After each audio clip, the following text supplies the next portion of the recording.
A dor da humilhação, capítulo de número 3 do livro As 7 Dores da Alma, curando e transcendendo nossas feridas emocionais, por José Roberto Marques. Aqui é Maísa Matos, que está gravando para vocês, e vamos tratar hoje sobre essa dor. Você já pensou ou repetiu alguma dessas frases que eu vou citar logo agora? Todos riram de mim, nunca mais terei coragem de sair na rua. Como eu vou voltar naquele lugar depois da vergonha que eu passei? Se eu sair de casa, todos vão rir de mim de novo. Minha vida acabou. Todo mundo vai saber. Que humilhação. Parece que todos sabem, com certeza ficam rindo e debochando de mim pelas costas. Querida pessoa, talvez isso já tenha acontecido com você. Deitar-se à noite para dormir até que o seu cérebro, sem qualquer aviso, o lembra de uma vergonha que você passou no terceiro ano do ensino fundamental em frente à sala de aula cheia de colegas. De onde veio essa memória? Por que apareceu assim do nada? Na verdade, situações como essa evidenciam o quanto a dor da humilhação está entre as mais fortes e difíceis de ser esquecidas. A humilhação é uma marca como se fosse feita a ferro e brasa na carne. Assim como no caso do abandono e da rejeição, muitas humilhações podem ser vivenciadas ainda na infância, produzindo uma memória emocional muito forte que impacta as atitudes das pessoas na vida adulta. Mas eu acredito fortemente que é na adolescência que a humilhação se torna mais perigosa. A humilhação é um acontecimento que leva o indivíduo a envergonhar-se de alguma característica ou atitude que tenha cometido na frente das outras pessoas. Essa dor é como uma mancha à sua imagem e reputação, fazendo com que o indivíduo se sinta diminuído, especialmente se ele for alvo de chacota. Você já se sentiu humilhado na frente de outras pessoas? Na escola, na família, no círculo de amigos, em um relacionamento amoroso ou no trabalho? Você já presenciou alguém sendo humilhado por outras pessoas enquanto elas riam, apontando o dedo e debochavam? Quais motivos você acha que mais levam as pessoas a serem humilhadas? A obesidade, alguma deficiência física ou intelectual, ter passado por algum vexame, como deixar cair durante uma festa ou fazer algo vergonhoso em público? Só quem sente a vergonha profunda sabe o quanto isso é doloroso. Contudo, é possível lidar com essa dor e superá-la. A humilhação doendo na alma. Somos seres naturalmente sociais e queremos ser respeitados e pertencer a um grupo. Para que isso aconteça, é necessário que busquemos nossa individualidade a partir de um processo de alteridade, isso é, eu busco quem eu sou, observando as pessoas e buscando aquelas com as quais eu me identifico. A conclusão é que a nossa individualidade nos faz ao mesmo tempo um indivíduo e também uma parte de algo que já existe. Nosso modo de vestir vem de referências de outras pessoas. A profissão que escolhemos, o cabelo que usamos, a mesma coisa. Eu sou o porquê me vejo nos outros e eu me construo a partir de aproximações e de distanciamentos. Eu sei quem eu sou porque eu sei que eu não sou aquele. Sabendo disso, entendemos o quanto a aprovação externa é importante para uma aprovação interna. Sabe aquela frase, eu não me importo com o que os outros pensam? Pois é, mas nós nos importamos sim. Pode ser que não nos importaremos com o que um grande grupo pensa. Pode ser que a nossa família pensa, por exemplo, não seja importante para nós, sobretudo na fase da adolescência. Mas o que nossos amigos pensam é importantíssimo. E quando não somos aprovados pelos amigos, as dores começam a se tornar mais fortes ainda. Mas e a humilhação? Humilhação é um evento, um momento com começo, meio e fim. Mas o fim se prolonga reverberando na mente, doendo na alma. Humilhar o indivíduo consiste em rebaixá-lo, atribuindo a ele uma fama negativa, menosprezando-o e o considerando inferior aos demais. Não é apenas uma ofensa, é mais forte do que isso, porque o evento humilhante é um evento público. Muitas pessoas assistem, presenciam ou ficam sabendo. Uma das palavras-chave para entender a dor da humilhação é a exposição. O evento humilhante expõe uma vulnerabilidade.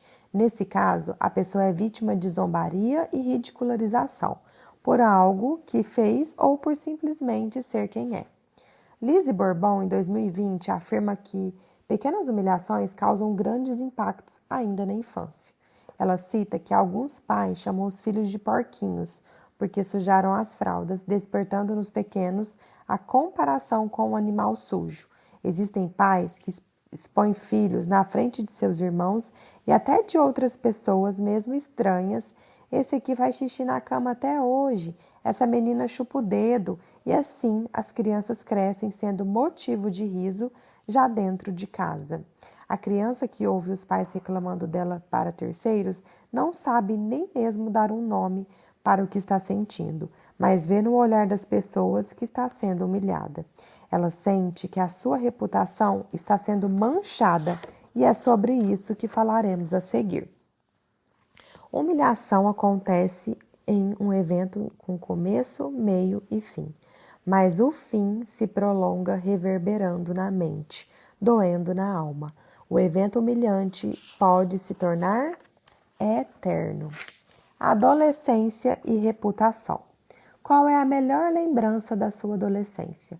E qual é a pior lembrança da sua adolescência? A fase que vai mais ou menos dos 12 aos 17 anos é uma das fases mais complexas da nossa vida, por dois motivos principais. Primeiro, pela explosão do desenvolvimento físico, marcado pelas mudanças no corpo, voz, jeito de andar e, sobretudo, a explosão de hormônios que nos desequilibra também emocionalmente.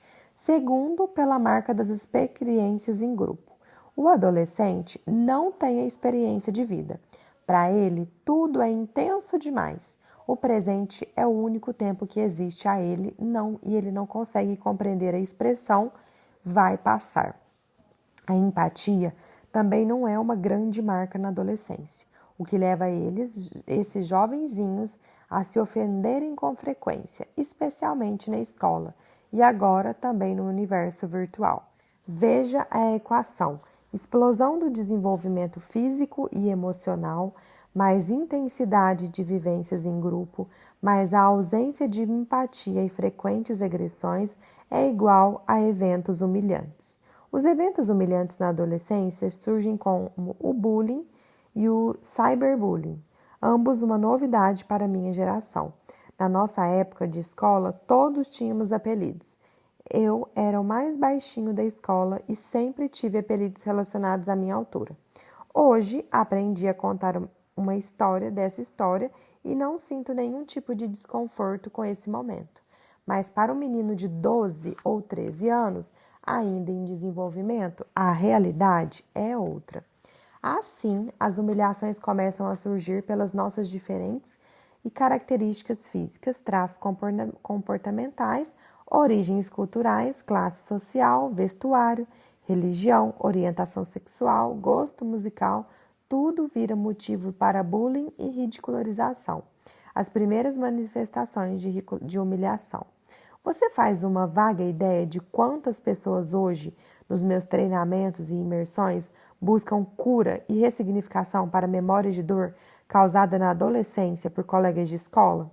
Você entende que uma humilhação nessa fase da vida pode reverberar por toda a idade adulta, dificultando o desenvolvimento das relações afetivas, colocando dúvidas sobre as suas capacidades e militando seu potencial?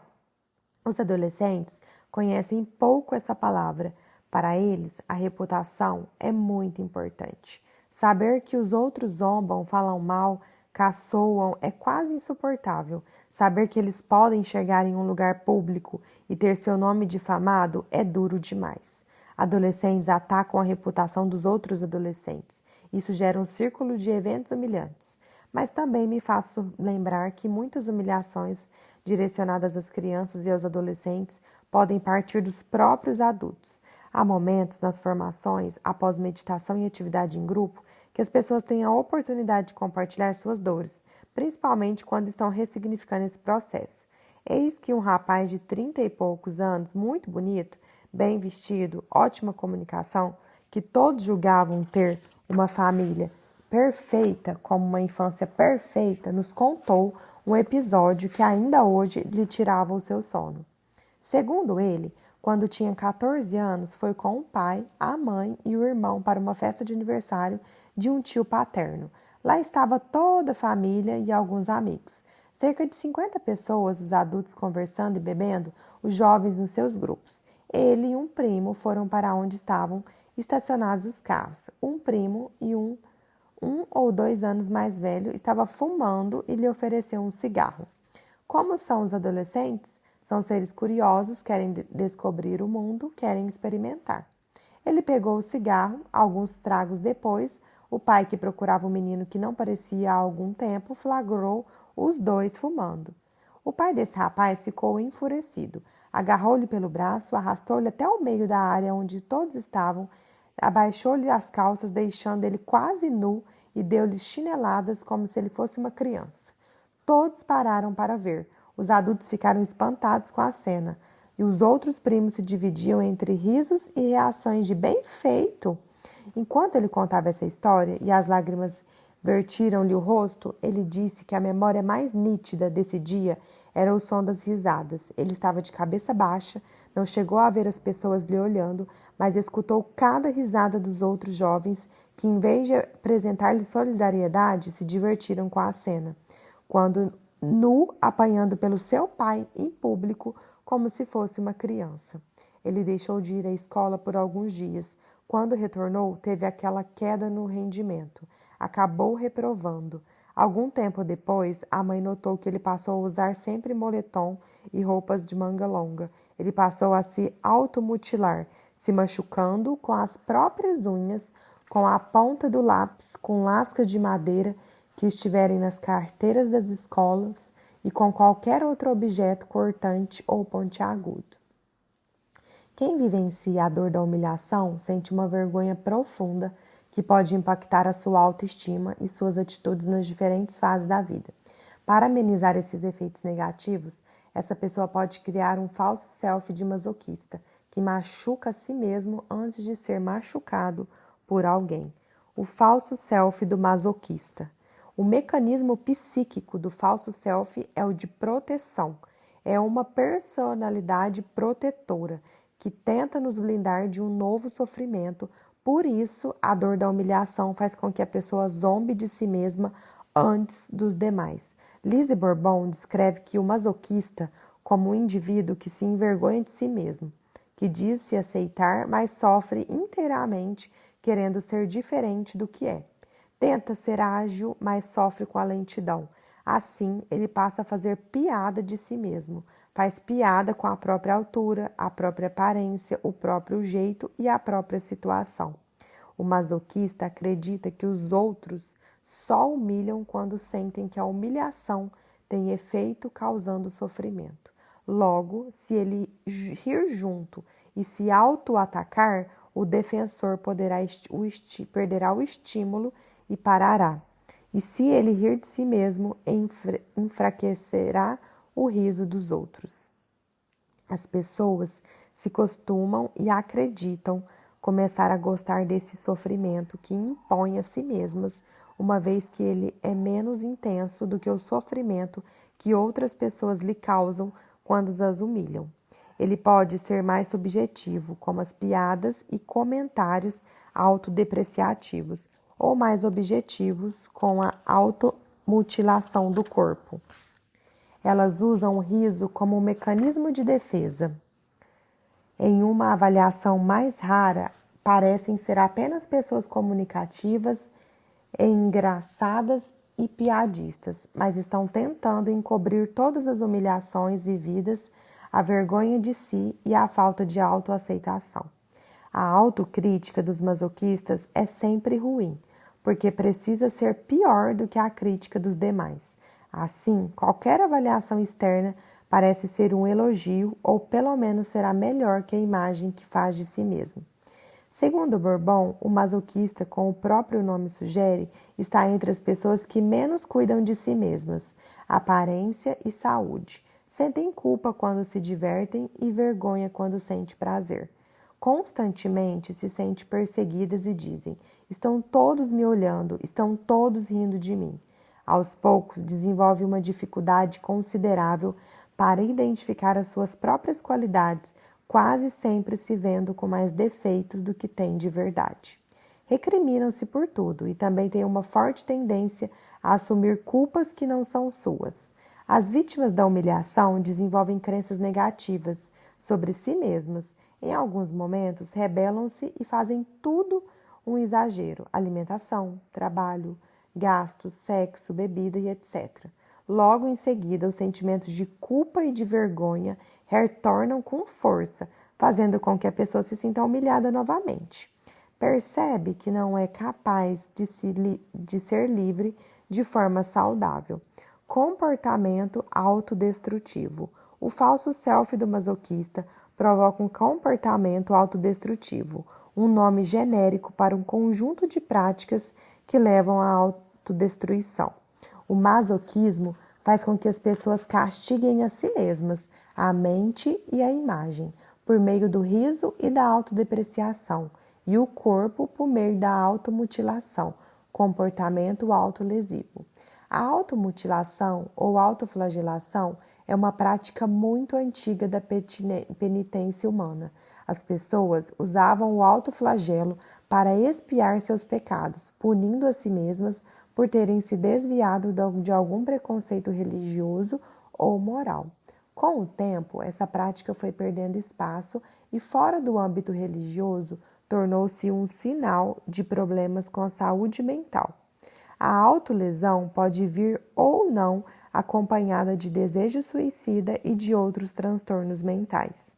É um comportamento multifatorial, mas embora seja complexo quanto à sua origem, a psicologia é unânime em dizer que a autolesão tem a função de aliviar o grande sofrimento mental do indivíduo.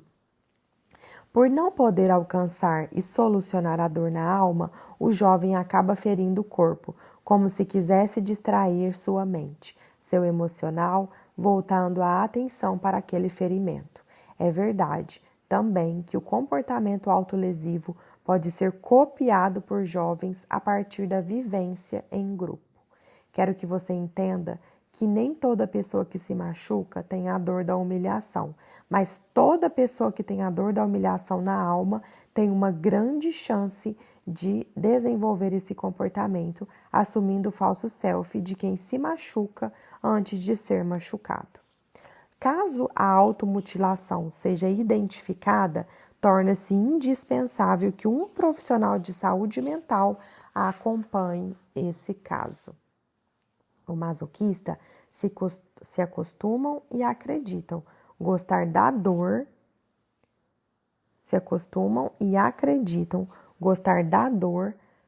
que impõe a si mesmos, uma vez que ela é menos intensa do que o sofrimento que as outras pessoas podem causar a ele. Agora vamos falar do centro da dor. O centro da dor da humilhação, gente, é a vergonha de si mesmo. Quando você era adolescente, do que você tinha vergonha? Você sentia vergonha, por exemplo, de apresentar trabalho na frente da sala? Sentia vergonha quando o professor chamava sua atenção? Se envergonhava quando tirava nota baixa e era exposto no mural ou ficava em último lugar em uma competição? O centro da dor da humilhação é a vergonha de si mesmo. A vergonha é um sentimento negativo de desonra, inferioridade, indignidade. Trata-se da insegurança gerada pelo medo da ridicularização e do julgamento alheio.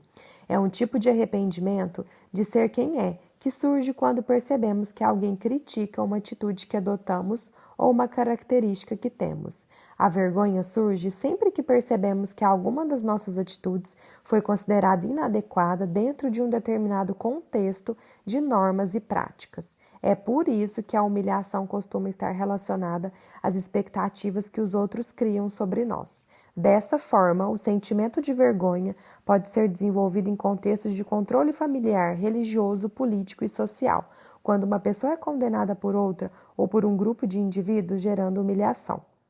Na infância, pode acontecer da criança ser continuamente exposta a situações de crítica, reclamação, ridicularização e humilhações, que podem ocorrer na família, na escola, no bairro e etc. A dor da humilhação se consolida quando o pequeno realmente começa a acreditar que há algo de errado consigo, a partir daquilo que ouve quando os outros falam ao seu respeito. É nesse momento que a vergonha surge, solidificando a ideia de que a pessoa é mesmo inferior às demais. E o que não é verdade. Essas situações de humilhação geram crises de autoestima que podem fazer com que a criança e o adolescente, um adulto que seja um adulto mais propenso a desenvolver problemas de ansiedade e de depressão.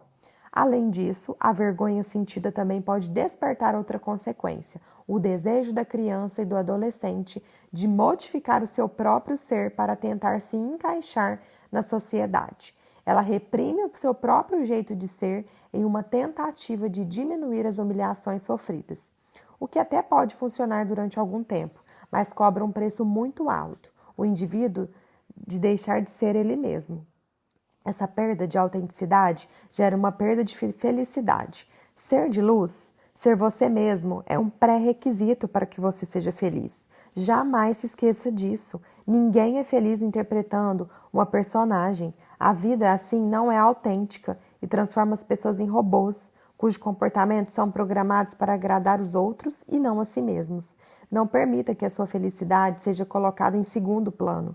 Outra saída encontrada por algumas pessoas que vivenciam essa dor de forma intensa é também sair por aí humilhando os outros, em uma desesperada tentativa de encontrar alguma autoestima ou sensação de superioridade. Perceba como uma dor leva a outra, tornando-se uma espécie de epidemia. Por isso, se desejamos o fim da dor da humilhação em nós mesmos, precisamos também analisar a nossa própria conduta. Será que estamos humilhando alguém sem nem mesmo perceber? Será que estamos obrigando as pessoas a agirem de acordo com a nossa mentalidade e os nossos valores? Será que estamos vendo o diferente como o errado, o estranho ou o ridículo? Curando a dor da humilhação. Uma pausinha para eu beber um chá?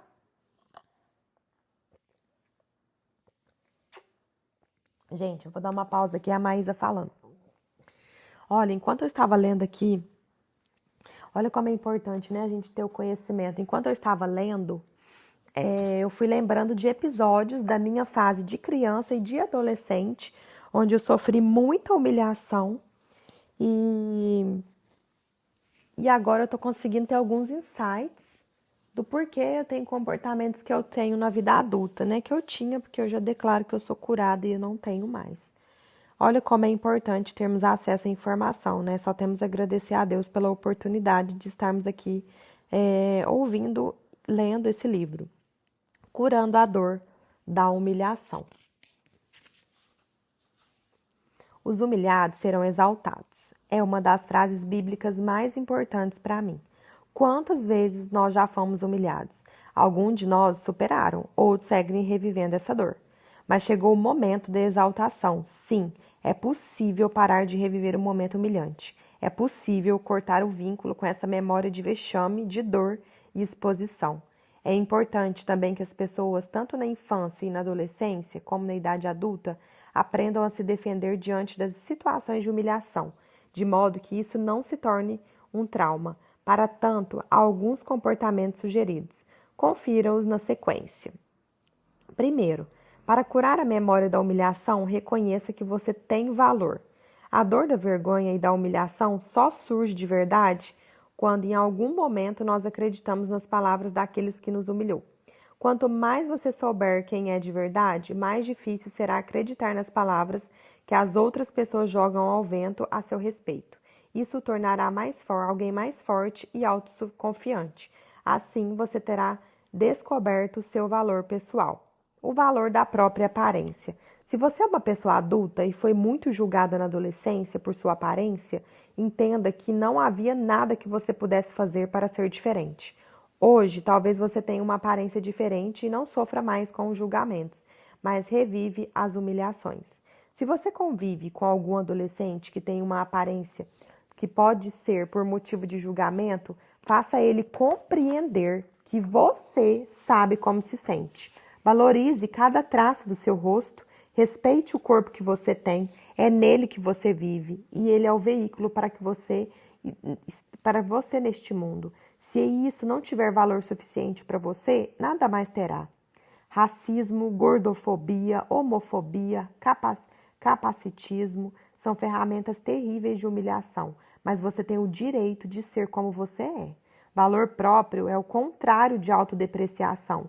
Pare de se achar fraco, feio, incapaz e reconheça sua beleza, força, inteligência, capacidade de romper com a opinião alheia e julgamentos. O valor do direito de errar.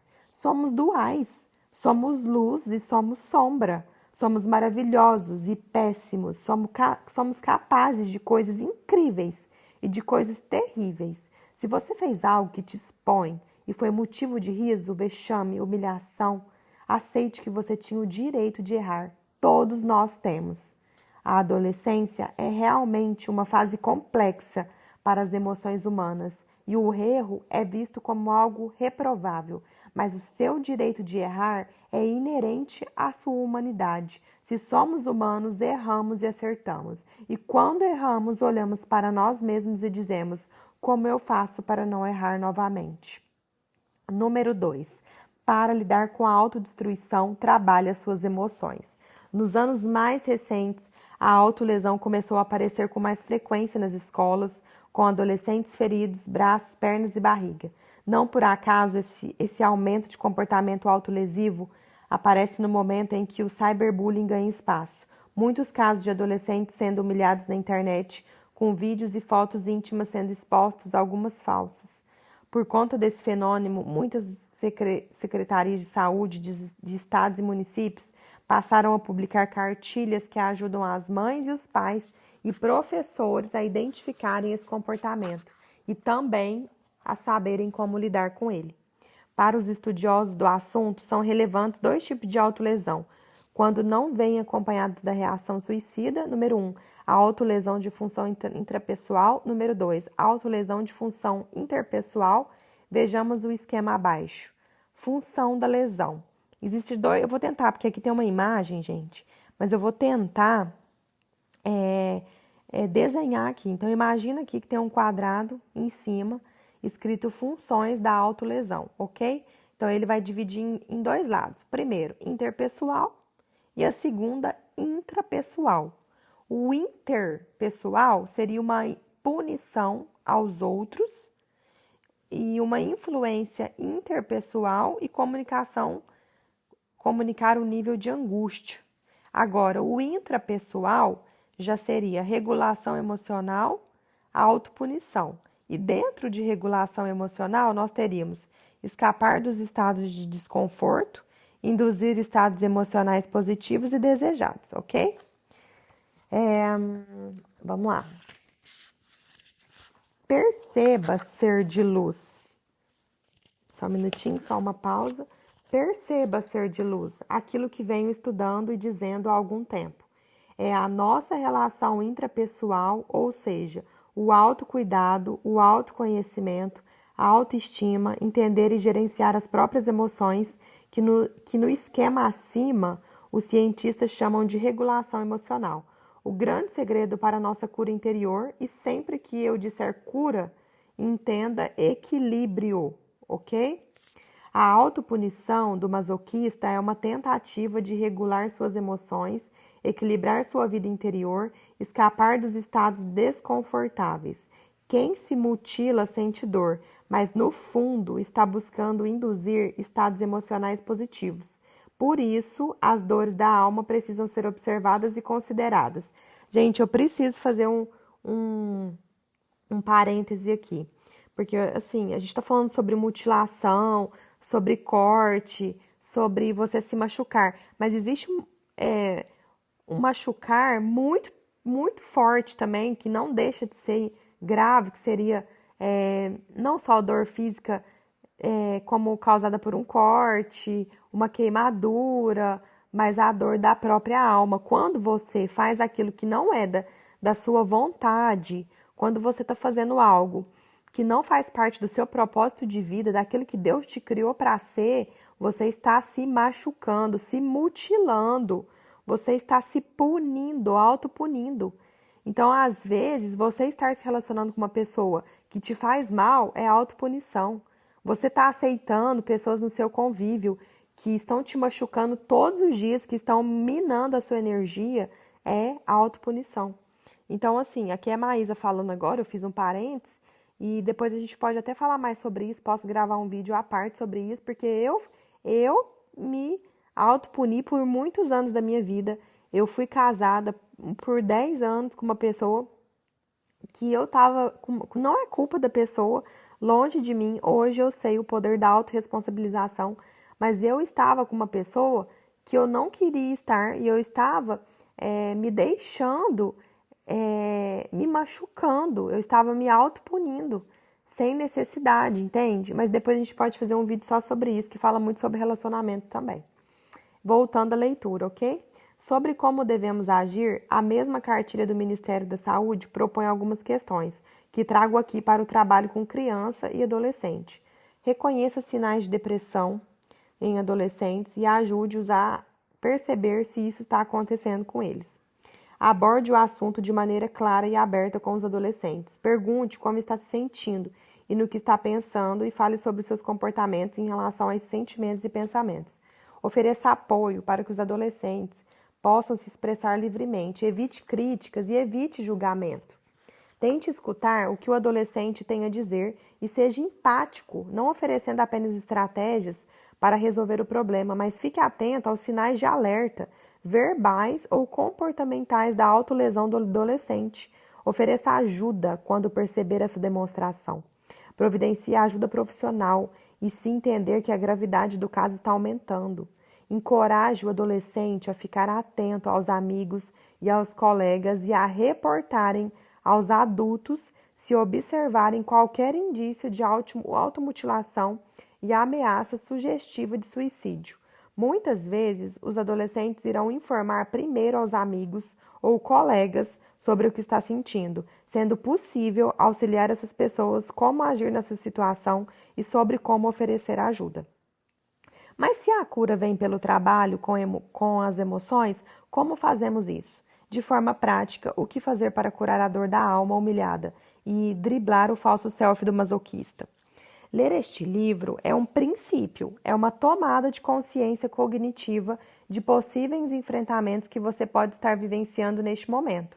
Estudar, fazer curso, treinamento de aprofundamento no autoconhecimento é um passo seguinte. Eu acredito profundamente que o Professional and Self-Coaching, que é o PSC, um curso de formação de coach que criei e que se tornou o grande legado da minha vida, transformou em um treinamento icônico por associar as técnicas, ferramentas e método de coaching à obsessão pela compreensão das emoções humanas.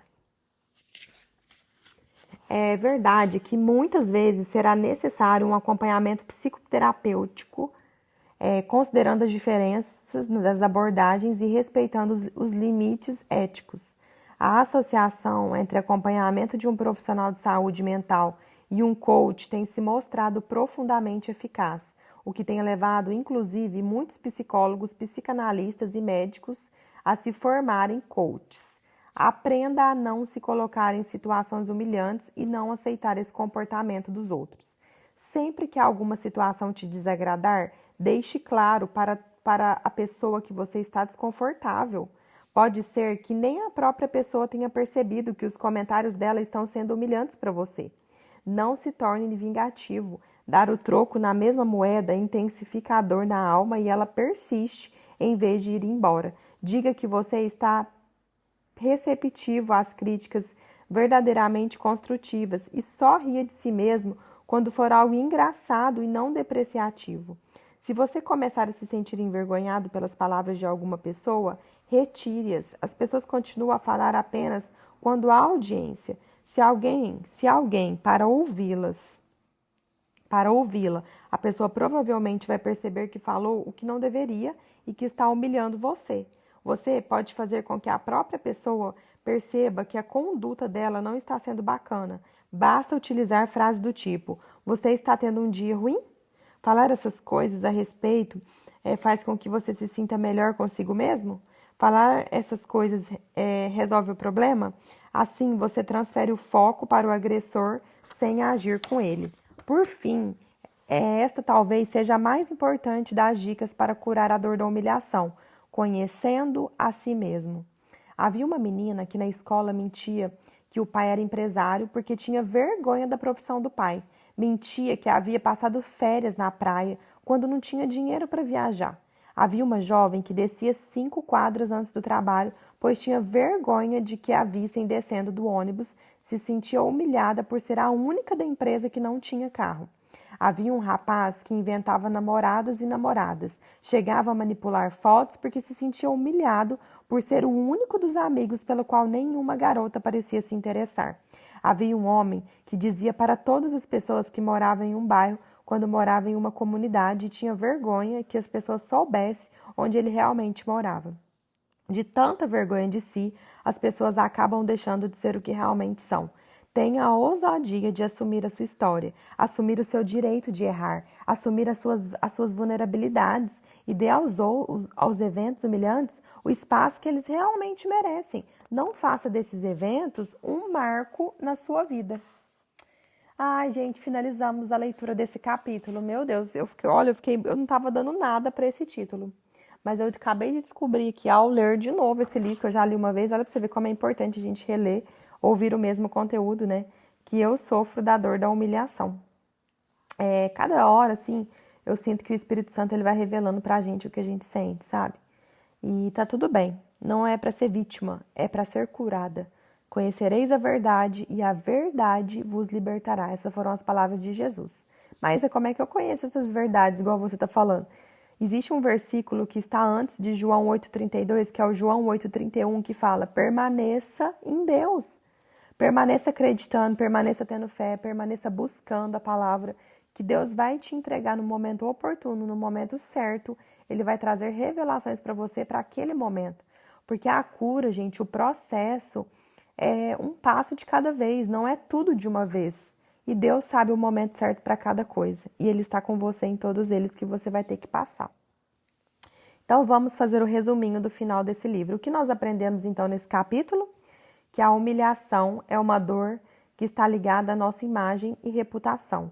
Quando alguém debocha e menospreza quem nós somos ou algo que fizemos, também acreditamos que somos ruins e incapazes.